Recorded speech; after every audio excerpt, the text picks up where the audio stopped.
આ મૂવી દ્વારા એક સંદેશ આપવામાં આવે છે કે ગુજરાતમાં જે દારૂબંધીનું અત્યારે પ્રોગ્રેસ ચાલી રહ્યો છે એ ક્યાંક ને ક્યાંક અટકાવવો જોઈએ.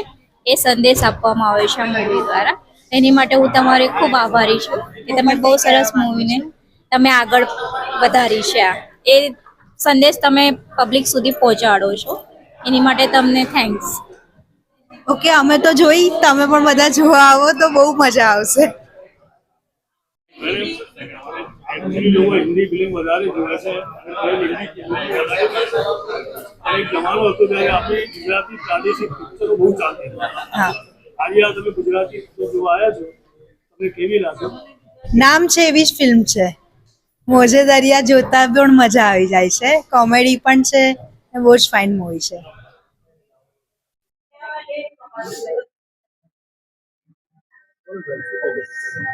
ક્વેશ્ચન પૂછો કે મારે બોલવાનું જ છે? અચ્છા, આ એક બહુ સરસ મજાનું મૂવી છે મોજે દરિયા, અને ખરેખર મૂવીમાં મોજ આવી ગઈ. ક્યારે ટાઈમ પસાર થઈ ગયો એ ખબર નહીં પડી. ખરેખર બધા એકવાર જોવા જેવું છે, અને એક સરસ મજાનો સંદેશ છે કે ભાઈ આપણું આ ગુજરાત એ ડ્રાય સ્ટેટ છે, એટલે કોઈ પણ જાતનું નશાકારક પ્રવૃત્તિને પ્રોત્સાહન આપવું નહીં. તો સરસ સુંદર મેસેજ છે. Thank you. હતો જ, પણ આપણે થોડા ટેકનોલોજી વાઇઝ પાછળ હતા, જે હવે day by day technology wise પણ બીજી બોલિવૂડ સાથે કમ્પીટ કરી રહ્યા છે.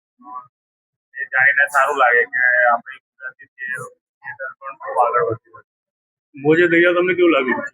Light hearted movie, family entertainer, અને અઢી કલાક કેવી રીતે પાસ થઈ ગયા ખબર ના પડે. ગુજરાતી સમાજને કોઈ અપીલ કરવા માંગો છો? બસ બધાને એક રિક્વેસ્ટ કે બધાએ આ મૂવી જોવું જોઈએ, જેથી આપણા જે યંગસ્ટર્સ આવી રહ્યા છે એમને પણ પ્રોત્સાહન મળે અને નવી ક્રિએટિવિટી આપણે ગુજરાતી થિયેટરમાં આવે.